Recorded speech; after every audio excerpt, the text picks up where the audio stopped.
bisenge byanyu mu basupporting kwarinde kuza out muje tunabanyikushaba ngo tugendane mugorere omwago futungana nohozayi norugahi zahika Chamuka norugahi mureke kutocharinga abashija mureke futera abashija umushija no bamukwataje obwira bakabatera ekeshongoro ngo omukyara bamukwata mpora kunkitwe abakituzi ntugira ngo omushija bamukwata mpora nibyo turi supportinga abakyara ngo bakwate kurunzi abashija bawo babahasirre ekanubwera agendo misho echaha muheru nimbeta mwena ngo mwije ahacirecho tubase kuba nimwe mwe bari munonga nimbendeza ebirunzi byonga Yabare mnango mcharabira tuza kuhindura ni Paul manager wa KITUZI Highway Point kandi of course urukusima na mnonga baguzire tables reda bayerekira umutima gwo kugira ngo nibatekwa kwisha we bari mnonga nsima buri yomwe atwagire kutandika KITUZI drink tiri mu support mnonga tutuza sako ziti n'aba buturo sako batwagire Brian Media batwagire mwe bari mnonga Sapex Graphics tubasima mnonga ariyo aba team abakweta ngo ni Young Money turankanjye uraheru konkana bari yo kumwishaka tubasima kutwagira aba Genius Photography tubasima bo wagize wanyu twineyo aba Bekunika Construction Company muri Shaka Hardware tubasima bo hagize aba Muhamesa Financial Services omuri Shema tubasima bo wagize wanyu nsima KITUZI Sako omuri Rentuha tubasima munonga ariyo KITUZI supermarket aho hina petrol station abo bagizwanyu tubasima munonga ariyo ba businessmen Sunday business shop umuri Bushenyi tukusima abo bagize wawe tusima bakizo basako abo kutagira tusima ba Bashir pharmacy batagira munonga abo kutebeka musogo mukoro tusima ba K2 phone service center omurishaka kugira ngo mbatagera umukoro gu tusima ba Shod Salon and Hair by Kasim abo bagizire ngumba za gukora bishibona babatereze barebe ko ngo bizana barebe kaje babe banyamunyonyi umurugureta Bushenyi abantu binjya ba Purity Electronics tubasima munonga n'aba individuals bariyo aba basekuramba gura tables eza gold intubasima nizo bero zakongera kubasima munonga awa tukora mwebare munonga reka tugane ebiro bishatu twashimerwe hamwe tujaguze hamwe ikire ya timu yawe niza kubeyakira turebeke ngo twabaho ebiro bishatu twashemera. Thank you so much. Kind of course nibagira ngo nabahinga horo binaona inuka bito bundi kwa kushanga twantuhendera n'aba KITUZI Farm Company Limited. It is every Thursday shaisha tunetreka mpaka aharshahe na batkoresha kunyashiro nje turi kumanya ka KITUZI drink echo kunyecho watinywa ziri kufuka umcyarabira nakonda kuzirata bacara mwene we yahurira ngo abacara mwene no munya KITUZI umuri we natekwa kuba nahurira shemerero mwene mwijoro wa mukaga bire bishatu byo kwizo kwa katanu kutwatandikira izuba tuze aha KITUZI Highway Point tuba supporting ubu turi kuronda Miss Greater Bushenyi kandi batugira ngo tubari kureba mishongo bunire bitu nabaribo mu kinama nyemirimo yona mu kinama nyakutambaraje ibintu nkebyo umuhici wankora baryata mwene ba KITUZI bagira ngo nitwinda tumuronde kandi akorere Bushenyi yona mwene yije mu tushemerere hamwe n'aba KITUZI Highway Point kuba ukwinda ngo batugarure zite nkaba customer babo bashara mbaja ngo tuze tushemerere nabo tunywe turiye rero ebintu bena bikoranje ndonga bito batakwebwa kunyana KITUZI of course bamcyarabira naje batabacara yatwire no KITUZI abaratanga y'abakazi nza kubantu nya KITUZI yafusha kuko abashija nza kubana magure konkita abakazi yajya ngo tuza kunya KITUZI kandi couples 10 ezirabanze kuyija hizo bari wa mukaga of course yatoreka ngo yatugurire ticket mwene mureke tushanje aha KITUZI Highway Point nyana kubende zizo barongi ningashikiro kirongi programs kiriyo nyingi utakarga TV West munare kurungi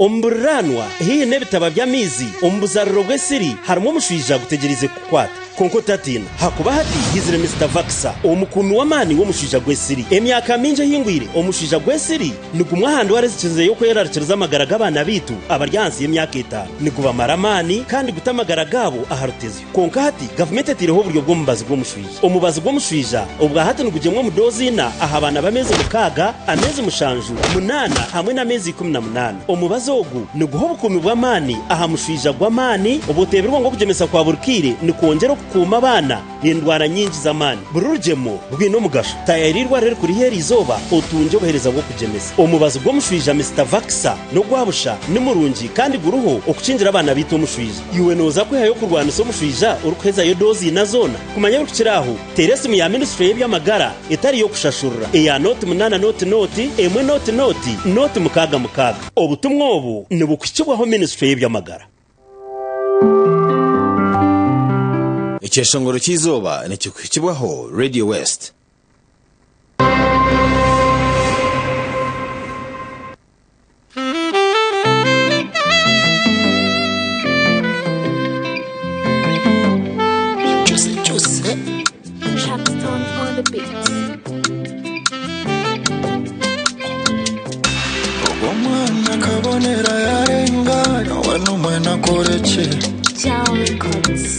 Ndyawo porangu ya jena atevintu yashoga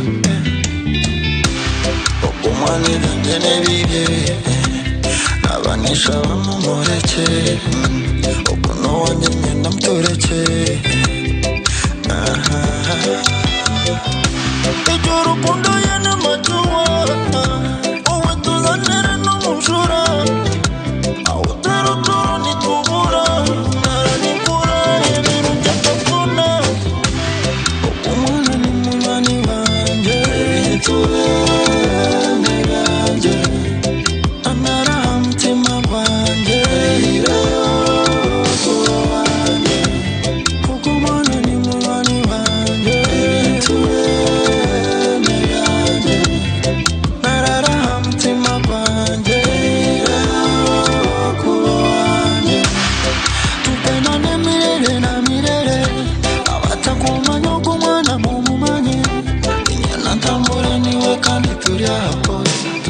Pora ayina hamwezi kunda wabonya lakini ukiondoka unaleta so anyway you go so wanako nataka kuwa na watoto na wewe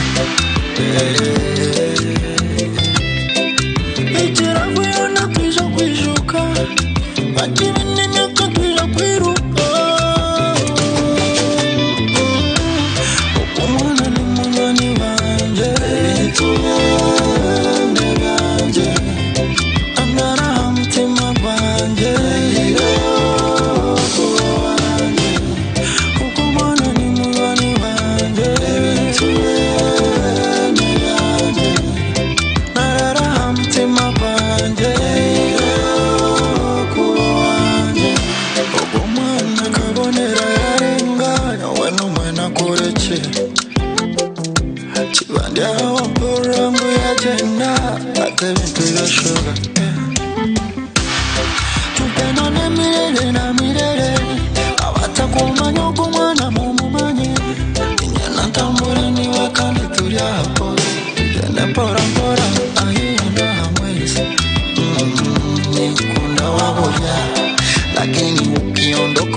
Icyeshongoro cy'izuba cyabanje kukibwaho Radio West.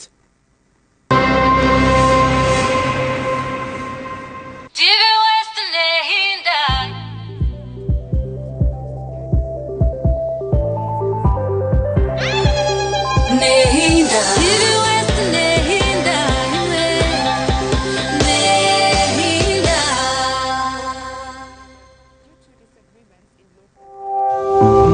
Omuporogaramu egi obuhabuzi bw'omuzire n'obwetagwa.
Madina nanyora manyangu ibanya kafa namwebwa namuruga ngene kikuru baro murugeho twamuzitire utu Madina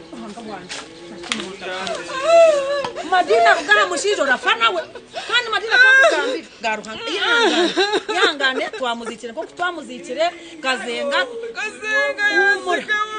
bishibwa Madina ona waye nagutuye mukire hano ya Madina tuyihangana yangane kazenga hona mazima negeye ahubwe wahigwa yakuhiguza Madina ndaba ngeno kakure yagwire bwe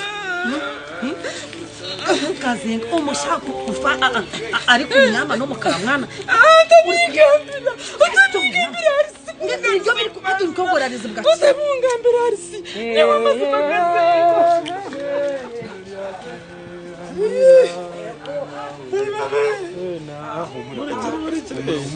Zoya fanguyanza ngai burikire umshana wankuruze wara nyokura kwaje gumusizi wankuruze wankuruze muze umusigazi Gremba umushakaje mushaka wankuruze umwana wawe kaje wawe Numujwana washitemo kajenga. Mureke kulembe binza kusoberwa nzakonja kuteganisa. Abo kaje beje naje kubatekai. Kaje bintu mwatandika cyane. Mureke insano kweri. Nabyanshi aba bakaje. Naje kubateka aba bakaje bakajenga. Reka manjenwe. Ai, speeches zimuza kutandika. Ya kutandika. Speeches zimuza kutandika. Jama we, munywani wae umekajenga. Ibyezo. Ruhangani watawo kali ni wayawo. Hata huwa manyecho hata. Ruhangashimwe. Hata wae techereza. Ai. Madina kugambira bisebya. Wona tuorenda ngori baka kuruge hofo mukura.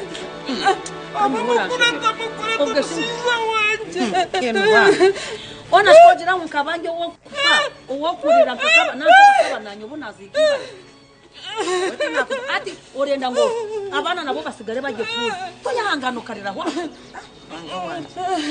kazenga wanje eno kazenga wa yafa wa umze yafa le umwana tena nugumwe niko ati nchecho nikabengo katashero omwe mzee stamani mama akarima lishambuze ona shogo yabo wangu kwaka Madina sama mzee stamani wewe yenzi ibyo Steve umura mwenu arisi tebekanizo mchara munashinye wo kunaye hayo nkamuhumuriza karemanye we kuri kwani kwa kuri umucara wa kazenga uhumura eco cha waruriho na muzeyi mwana nishaba mwikirize nko kubiba bitanguhi konka twantwenda ngutugiro speech wachigamba kuti byangwi omushiza kamara emyaka 2 tukambara tiyawutomura yeza kumpe muramu kamwana mwe twantugiramo nanijiramo abandi muzeyi nanija kugira ngo Alisi ayemerere ndeka batumananye naye jo kibanye Alisi yemerera uhanga wanyu nabamanya Alisi uhumura nawa uhumura barokala kunshigire reka kuragale do biziga baraka kunshigira mwana wanje situva bambe Alisi nanje ngo yemerera bagira bwabo bibi biwagambaho okuhumuriza ekeji rero tugumizemo aza kora munda kikanje twakire muzeyi twakire omutabani rero nza kwakira munyani we abaro yatuhenderera muhumure mwene ni wenda banza kubasima mwene abayije abo kuba orugambo rutirwanguhi tirwanguhi kandi tirurigomwe kandi ruriho na madini Stevo yihanganiye imikono hamatama mumanyengu echakazenga yakiriza echasigara necyange madina nakuja ko jangu kakuryo kufa kandi nafire kakura tibanye nambye no wawangarura hari madina wangarura hari banya kansijira abana bari bato konka bakuzire ubufaka ziterita shana hari wafa mutima iwe mwana we ubufuzi terita shana yo wayefera umutima mbweno hati sho yatabireke mweshabire naganyu gona ruhangara za kubaho yebare munonga kandi mbenu muraza kubaho ahasigara ruhango yebare munonga Alisi yebare niba bitanguye Alisi omusiza kabura kumpe mara mazima akaza kwemukira umwana wanje nakwa bakaibana Madina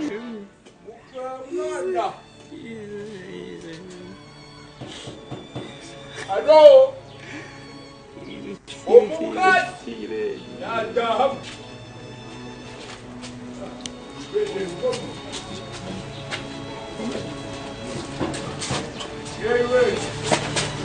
Yeah.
Wish wa jama.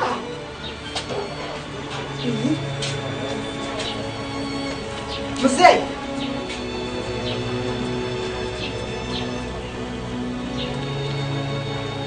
Mzee.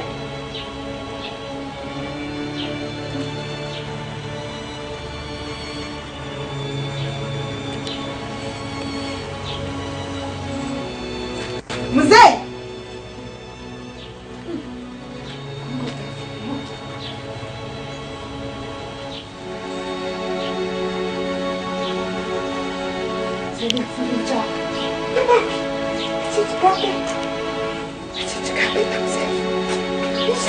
Madina yikikana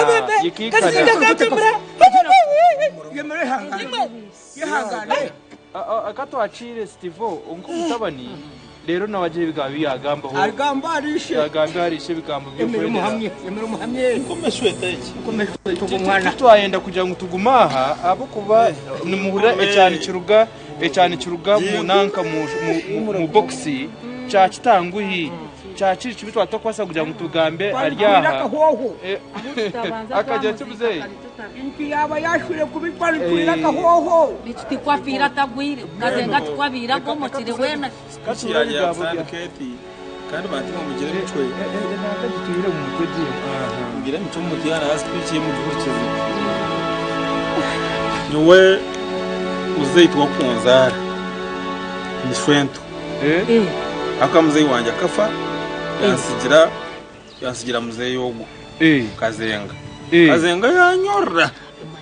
yanyorra tino montobe naza kutuvugana nanye ngo bere mu mwikishento montobe naza kutuvugana akajya gutinda mutabani niho nani mango ni mutabani no mushamba jya munisa muzeyi kuko icyisa konka humura numuzeyi kuza kufa akafira muryango gwaje humura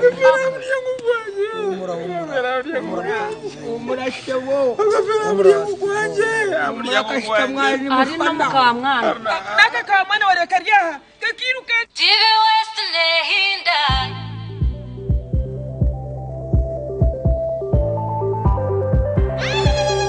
Nehinda TV WestNehinda Nehinda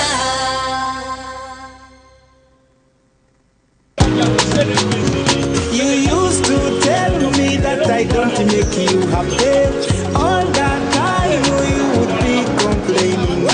I'll call you every day, yeah yo, baby don't know. You can now get all the KITUZI out with MTN voice bundles. Call all networks. Kubei Dondoro. Buy a 25-minute voice bundle for only 1,000 or buy any daily voice bundle of your choice. Dial *100 *21# and select daily or use the MyMGN app. When we talk together, we are unstoppable.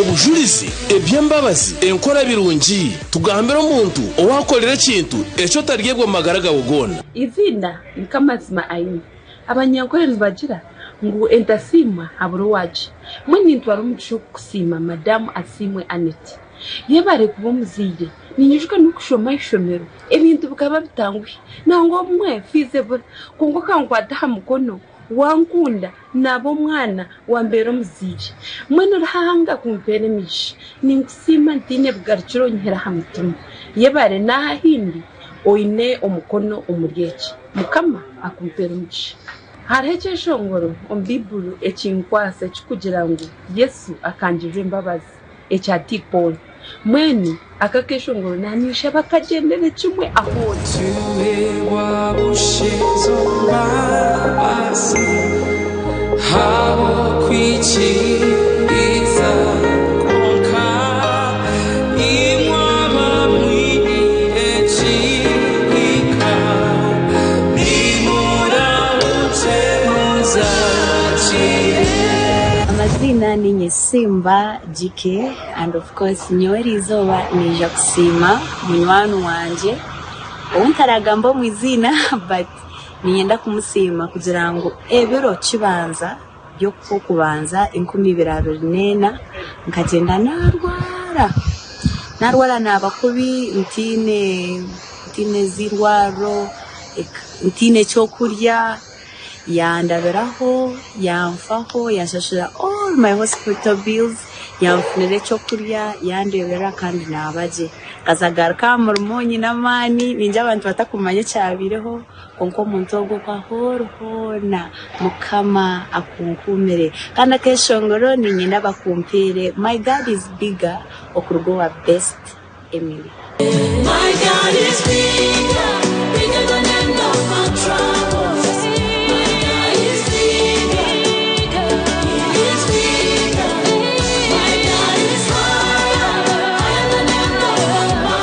yejunise namba yitu ya WhatsApp noti mushanje mukaga 2 98 82 nkaga 2 otebeze eki yakukolire rero nsiyone manye kuno muntu w'umutano rero tumusime hamwe program tumusime aha TV West Nehinda TV WestNehinda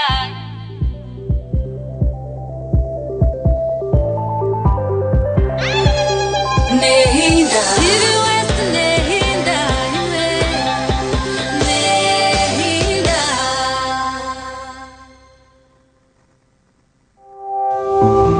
omu porogaramu egi obuhabuzi bw'omuzaire n'obwetaago.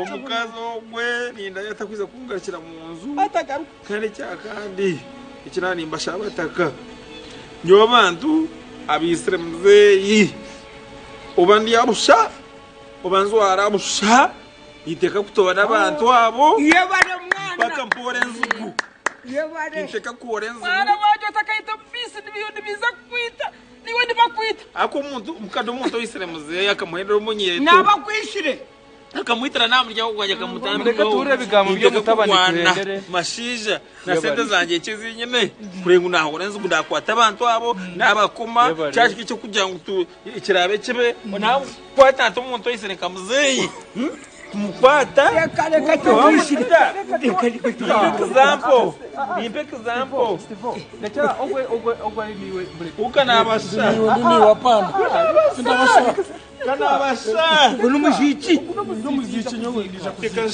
kuyayizire ntukuze sinene leka mbashabe ndete bigambo byanje mazima ebinahurira aha muleke kwenda muzeyi urusha mukuru muleke kwenda kukoreza muzeyi mpanga akwicumura cyorongi iyo bari nitwe umura turiga kusanga umura hati naninjira omukikuru waza kugamba muleke tureke kureta ikintu cyo kureta enzika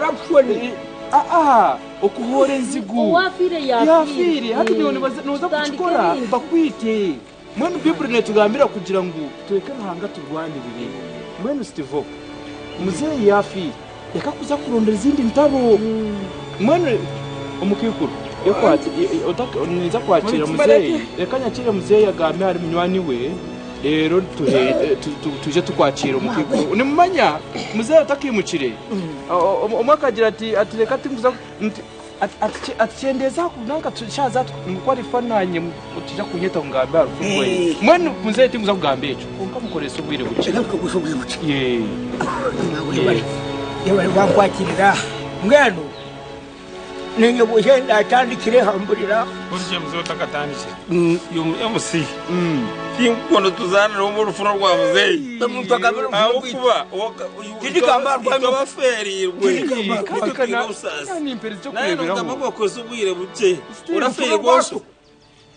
uraferirwa so benshi kuremera no rwanyoko iruka abantu gambe orona kugwa muheru gamba muzeyi abantu nani imperi cyo kureberaho abarwa kuzika mukade abarwa kuzika kugira ngo bagaruke yokare muzeyi gamba kandi nyine shonga no kugamba kwayo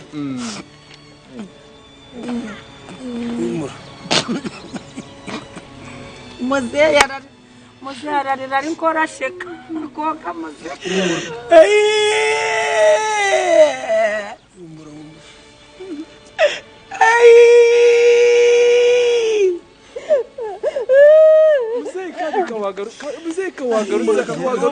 umura muganu kampulame kurira umura ekitwe cya nebare ruhanga shimwe mwe nabateka muja kutuzikira abarwe shona neshona bamwe ba government ababurizi bengiri abashomesha abarya ha government umuri byona yego muzeye obere munywani wanje abantu munywani wanje benagambire chama chona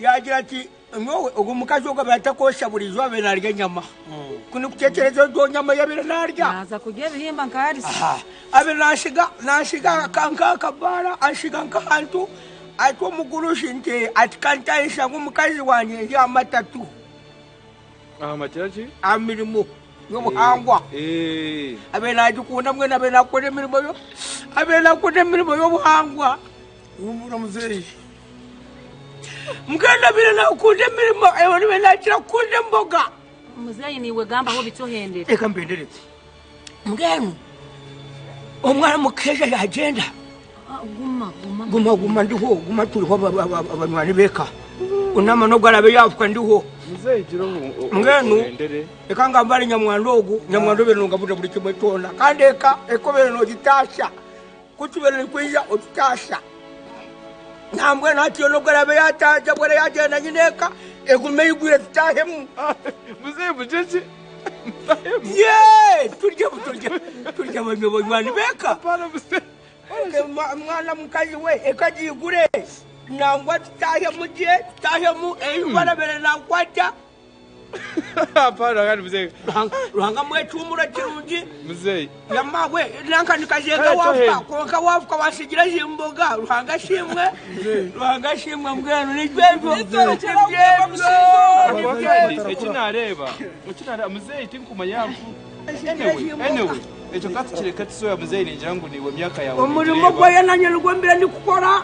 Nigwogwe Kale muzehe. Kunde mboga. Abataka abazehe nkaba ne bane baganira. Abazehe nkaba ne bane baganira. Na mpamiti yanga mukanya mutabani. Mutabani kapendere. Mutabani wagambe kigambo kimwe cyamuherwa kinakwatuma biwagamba. Wajiro kikuko bumwisire. Na yitikuza kusitama nija korejigu. Nanyewe ayi muzehe gaba. Nija korejigu ni kutoro kuti. Kale muzehe humura. Yabare.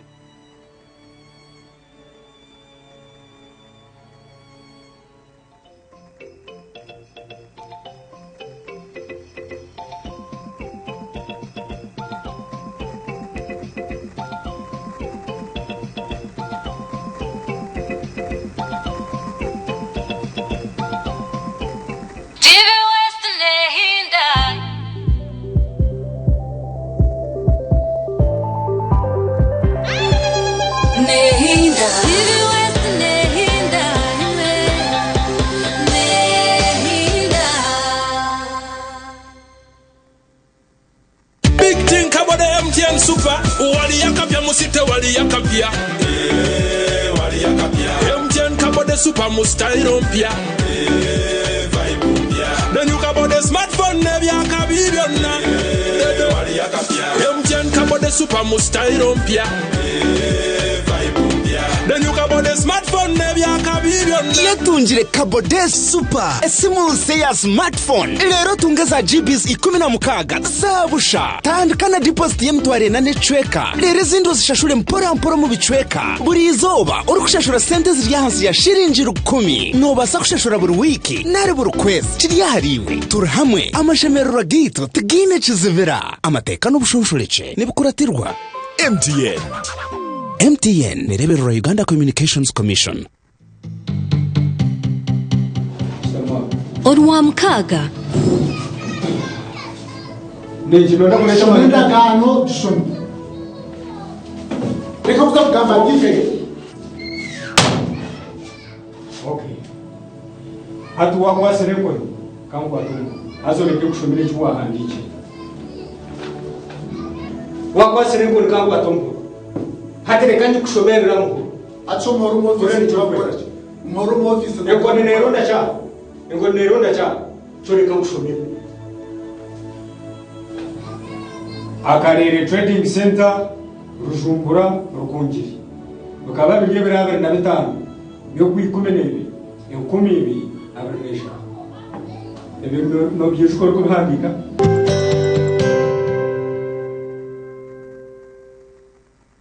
Oyu no mukuru nk'embaga AGM za sako graduations emipira n'enkunga n'izindi noyenda ngu abantu bazilebe live ninga shibutunu aha TV West utaferwa mu gishogu ubwa hati TV West nebasa kwereka omukoro gwawe aha kabeyi akacendezibweho live ninga shibutunu tukirire aha office zitu omuri Boma Mbarara ninga otere simeji eya notina 10 ashatu nshanju not TV West Nehinda.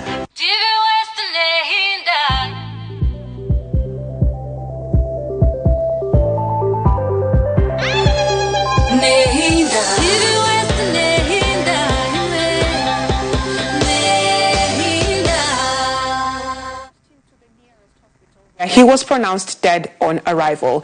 Police have said that investigations are underway, with President Ruto ordering that the culprits be brought to book. 2 months ago, the slain MP had said that his life was in danger due to disagreements in local politics. Now, Charles Ongondowere was twice elected for the Kasipu constituency in Western Kenya for the opposition Orange Democratic Movement Party, ODM. Tributes have poured out for the fallen MP, including from some of his colleagues. The institution of Parliament condoles and stands with the family as we mourn our member. How I pray that this matter is going to be conclusively brought to book and we will know who murdered Honorable Charles Ongondowere. We were just with him in Parliament a few minutes ago, and shortly after that we got word that he had been shot dead. Well, joining us now to discuss more on this is the BBC Africa's Wycliffe Muya, who joins us from Nairobi. Many thanks for joining us on the program, Wycliffe. So what are the latest updates from the police regarding this incident? So detectives have been visiting the scene here in Nairobi, but there are no arrests yet that have been made. Earlier on, the Interior Minister said that the investigations are at a very advanced stage. So we don't have any any update from the police right now, apart from what they said that they are doing the investigation, and we are waiting to see whether there will be an arrest, because that area is a well-manned area with CCTV cameras. And so we, from what the security officers are saying, that the investigation are moving very quickly, and we might see some arrests sooner. We've also heard that the MP had also reported that his life was in danger. Have police been able to comment on this? No, they have not commented on that, but the MP, when he was making those comments or claims in February, he said that he made a report with the police, and we are not aware if any investigation were done regarding that. But he linked those threats to some local politics, although we don't know in details what really who was threatening him at the time. And if we look at this particular case, it's very extreme and tragic. But how common is violence against MPs in Kenya? Well, political violence is not uncommon in Kenya, especially when we are going towards elections. But this is quite tragic. We have had targets on politicians. The last incident we had like this was in 2015 when an MP was shot dead in the capital, Nairobi. But this is the latest of such incidents that we are seeing here in Nairobi. And so it's not really popular to see people like MPs or governors or senators being targeted. This is the latest, and we are hoping to see more details coming out from the investigations. Many thanks for joining us on the program. That's the BBC's Africa, Wycliffe Muya, giving us an update on that particular incident. Now, thousands of ride-hailing drivers in Nigeria are staging a 24-hour strike targeting major platforms like Uber, Bolt, and InDrive in protest of low fares, high commissions, and poor working conditions. A major point of contention is the high commission fees charged by these apps, which drivers say leave them with minimal earnings after each trip.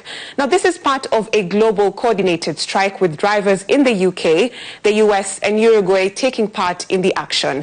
A little earlier, I spoke with Stephen Iwindoye, who is the Public Relations Officer for the Amalgamated Union of App-Based Transporters of Nigeria. I began by asking him what are the issues drivers face in the country. Some of the major issues we are facing is the welfareism, the security, the insurance, and so many others. We have been underpaid. We are the ones doing the most work. And what we are getting is below the cost of the service we are rendering. This is a premium service. They are the ones sitting there in the office and determining how much we are going to be paying. And it's not working for us. The economy is not friendly with us as we're talking. The cost of fixing the car is going up every day. Even the cost of securing a car is not friendly. We fuel the car belongs to us. Only what is deployed to us is the technology. And it can't continue like that. They don't listen to our plea. They see us as nobody. And they call us partner. And when you call someone a partner, you have to bring them to the table when you want to take any decision. What are some of the decisions that you would want, like all these online hailing apps, to be able to understand? We want to get involved in the price mechanism. And we're tired of them using a algorithm to decide our fate. We can't be using a algorithm to be deciding our fate, to be deciding how much we're going to get. It's the same market everybody is going to. It's the same purchase everybody is doing. But why is it that on the transport of the e-hailing is different? We have been underpaid. We are not getting the remuneration for our services. Some of the app companies, they allow the rider to determine how they're going to pay us, in which it's not supposed to be. So that is just it. In your point of view, what would be a good way to determine how to pay drivers of taxi hailing apps? Any decision they want to make, they should put us to consideration, they should call us to the table. Then we'll talk about it, we'll discuss it together. And we'll look at the economic growth in the country. The same price we have been getting when the fuel was below 200 naira. It's the same price we are still getting today. Nothing changed. The cost of fixing that have gone skyrocketed, they have gone up for the past few years. But when it comes to the payment they're giving to us after we render the premium service, the price they're giving us still remains the same. So how do they want us to survive? How do they want us to live? How do they want us to take care of our responsibility? This strike is supposed to last 24 hours. So what happens by the end of the 24-hour mark today, and there's no solution that the drivers have not been able to come up with the owners of these online taxi hailing apps? So we are sending a message to them that we are no longer naive about the industry. The industry belongs to us. And we want to be at the table when a negotiation is being taken place. Before they do anything, they should put us into consideration, and if they choose not to get back to us, we're having so many plans, so many arrangements that we have set aside that we are going to embark on after these 24 hours is over. The plan that you have, does it include temporarily the suspending the service for a while until your message is heard? If they choose not to give us the audience that we want, we are in control of the drivers, the e-hailers in Nigeria at the moment.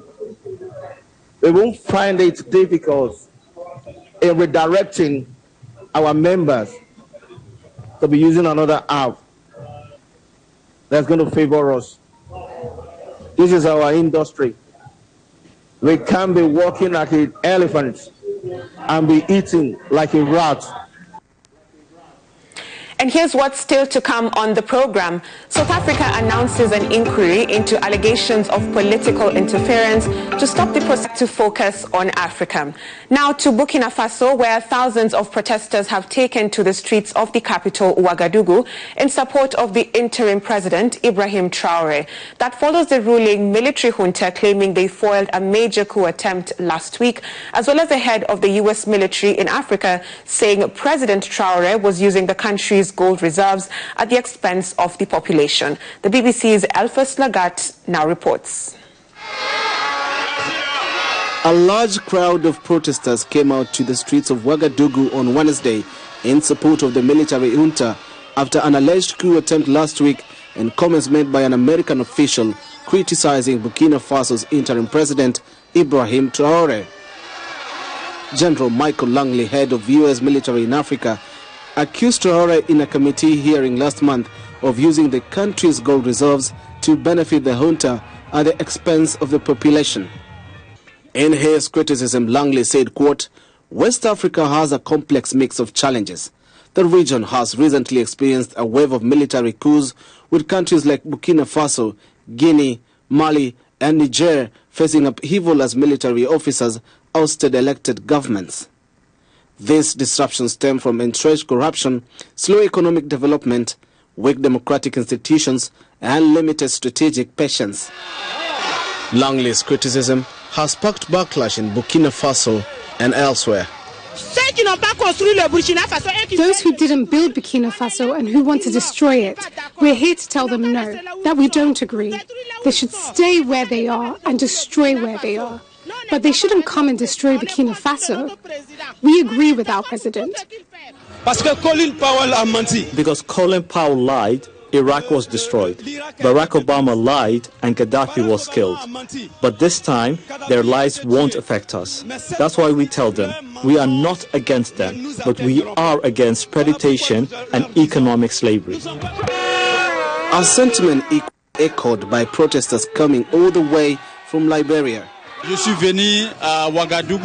came to Ouagadougou today to participate in this demonstration in support of Captain Ibrahim Traoré because he represents hope for Africa, hope for black people, hope for all freedom fighters around the globe.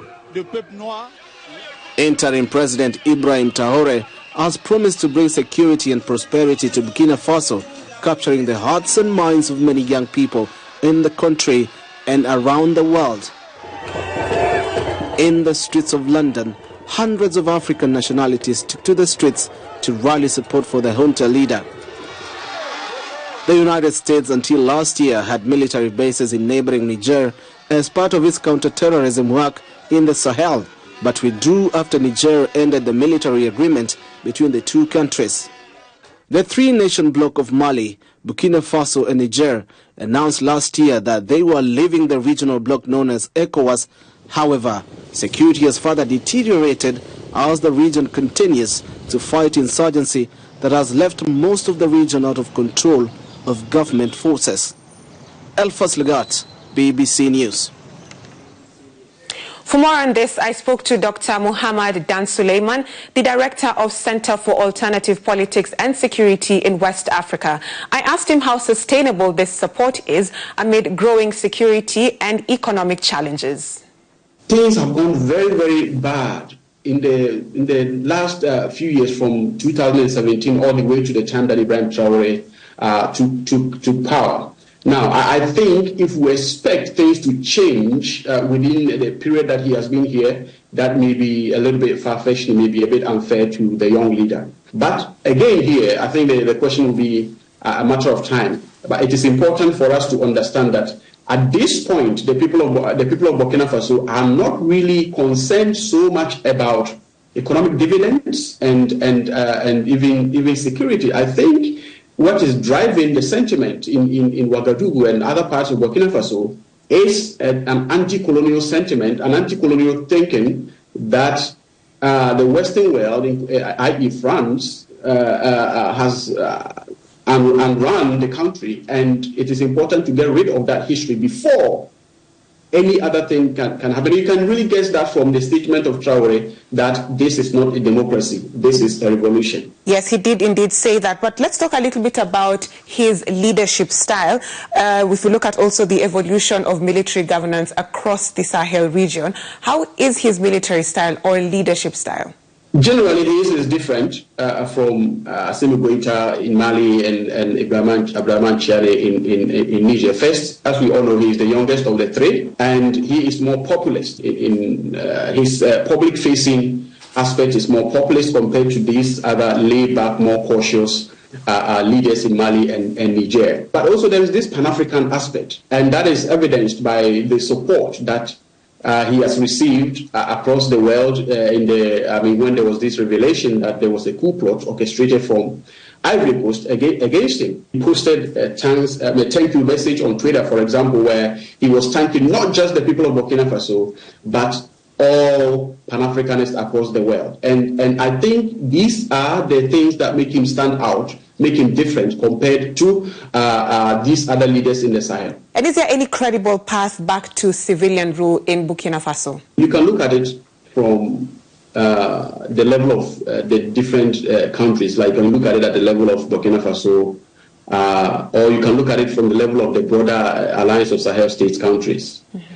Now, locally, we have seen that all three of the countries have sort of put forth a transition plan that came after sort of a national dialogue, a referendum of sort. And all three have consistently changed the deadline for civilian return to civilian rule in their countries. Now, would those timelines be followed? I can't tell. I mean, if history is written to go by, then I doubt that they will be followed. But even if they were followed, I mean, can we say for sure that Traoré will not run as a civilian?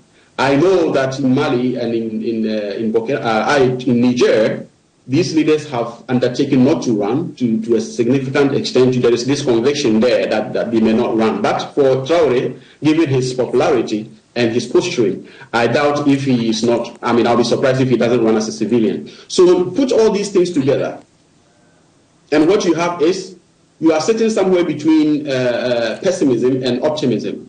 Pessimistic because of the actions of the leaders, but optimism because I think it is only a matter of time that the people begin to demand, results, demand answers.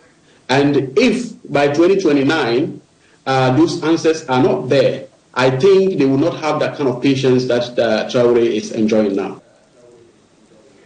Let's head to South Africa now, where the country's President Cyril Ramaphosa has announced a judge-led inquiry into allegations of political interference in the prosecution of apartheid-era crimes. This comes 3 decades after the end of white minority rule, after 25 survivors and victims' relatives brought a High Court case against Ramaphosa's government in January, accusing it of not investigating these crimes. Now, the Truth and Reconciliation Commission was set up in 1996 and uncovered apartheid-era atrocities like murder and torture, but only few cases were tried. Let's now speak to Ashni Pillay, who is a South African journalist and is based in Johannesburg, who's been following this story. Many thanks for joining us on the program. So if we look at this particular case, it only came about, this inquiry rather, because of the fact that these families had gone to court. What do these families make of the announcement? Well, thank you, Rhoda. I think across South Africa, and especially for these families, there is widespread relief that there is some movement and acknowledgement at such a high level of what they've been fighting for over 20 years. At the same time, there is, of course, those who feel that this is too little, too late. Many of these perpetrators have passed on. There is not much justice to be had. But for others, like the loved ones of Nokuthula Simelane, who was tortured and disappeared by apartheid officers, there is the idea that they just want to know what happened to her, just that closure. Her mother was never able to bury her child. Her body was never found. So for many of them, just the acknowledgement and the closure would be enough. And Varashni, what will be the intention of this inquiry? The intention of this inquiry ultimately is to put to bed decades of questions about whether very senior ANC officials in government prevented the prosecution of apartheid-era crimes. And why would they have done that? Well, perhaps the theory goes to protect themselves. The allegation is that some apartheid-era cases, especially those involving the ANC's armed wing, could have implicated ANC members themselves in human rights violation. So this might have created a tacit deal, let sleeping dogs lie. The victims, of course, left unattended and justice was not served. The last meaningful case we had around the prosecutions the cases that were handed over for prosecution was back in 2007. Since then, we have not had any movement, except when families of loved ones have forced government's hand via court action or individual inquests into deaths and trying to find out what really happened. This is the first time you're seeing so many people come together to demand action. And if you look at the laws in South Africa, what would happen if some of these people are found guilty of obstructing justice?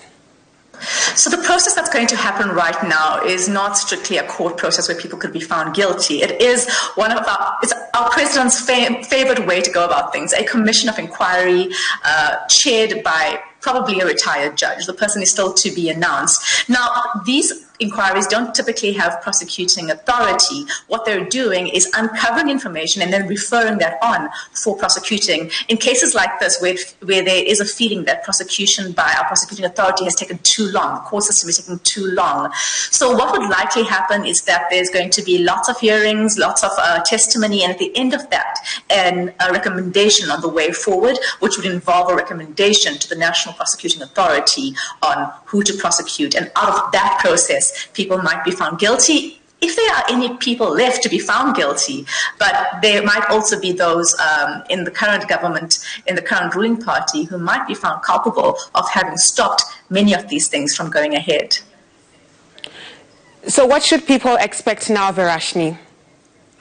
What's going to happen now is the court case that those family members brought on the 20th of January, which prompted this inquiry, is still going ahead. They have settled on the need for this inquiry to go ahead, but there are several other things that they have demanded, including over, I think, £6,000 in damages, which still has to be, determined on by a court. So that court action is still going on in parallel to this inquiry. The presidency has said the inquiry should decide whether that is part of its scope or not. So what's going to happen now is that the presidency will, in the coming months or weeks, announce the terms of the inquiry, and very importantly, who would be overseeing it, who would be heading it up, how long it's going to be running for. And at the same time, we might see some news coming out of that court action by those 25 families. And this is coming off the back of 20 years of struggle to get our government to take these cases seriously.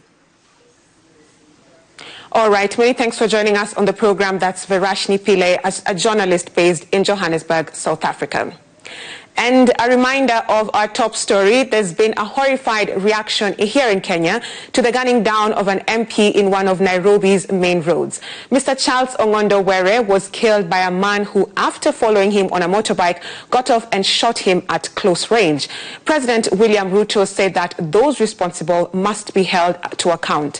The driver and another passenger in Mr. Were's vehicle survived, and police say the killing was targeted.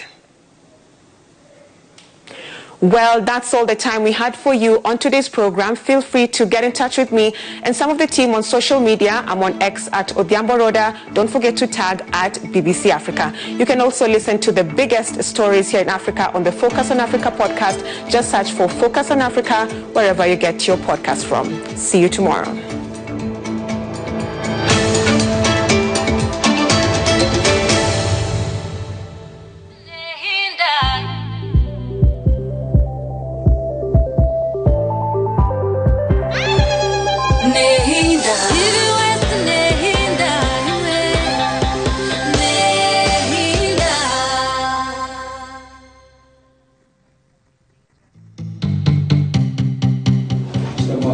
Rwampara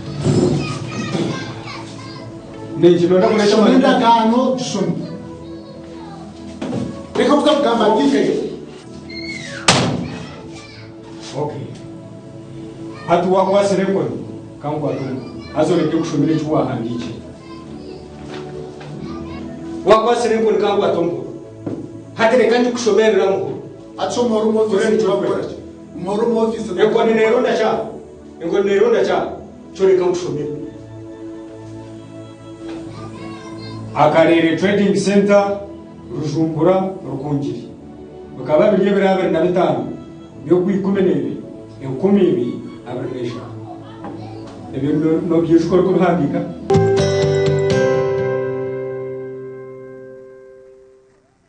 Oyu no mukuru nk'embaga AGM za Sako, graduations, emipira n'enkunga n'izindi.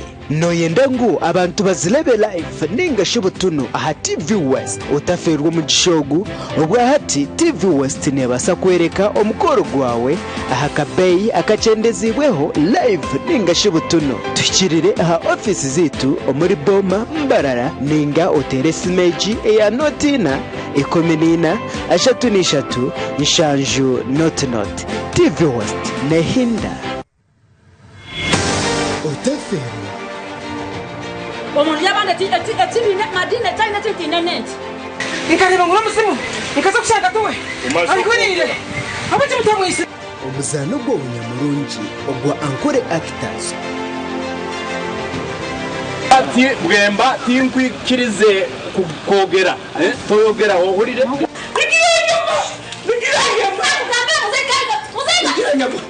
TV West Burua kashatu Norua kana shahi na zeche omuzano gundi kuba murumu ebirikwegesa birikushemeza kandi bikakushashanura bisa ankore actors nubwo muzano ubwo utashemerire kuba nofo